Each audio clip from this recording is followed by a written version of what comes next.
Pemirsa, bila hal yang sangat Anda inginkan terwujud, apa yang hendak Anda lakukan? Selain mengucap syukur kehadapan Tuhan Yang Maha Esa, mungkin ada di antara pemirsa menggelar pesta syukuran bersama kerabat dan sahabat.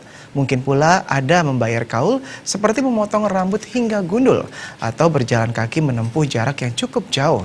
Hal yang terakhir ini dilakukan seorang polisi Polres Kelungkung. Berikut laporan selengkapnya.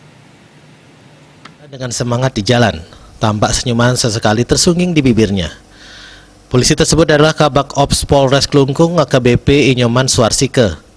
Ia membayar kaul dengan berjalan kaki dari Polres Kelungkung ke rumahnya. Jaraknya tentu cukup jauh karena rumahnya terletak di daerah Kota Bangli dekat Polres Bangli pada 11 Januari 2020. Tanpa stamina yang cukup baik, mustahil hal ini bisa dilakukan.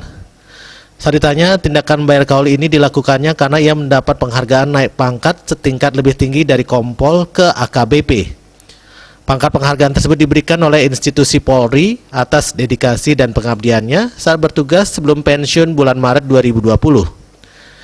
Usianya tidak muda lagi, sehingga berjalan kaki dari Kelungkung ke Bangli ini bisa dikatakan hal yang luar biasa. AKBP Inyoman Suarsike menjadi satu-satunya Kabak Ops dengan pangkat tertinggi Polres se-Bali. Tim Liputan Bali TV.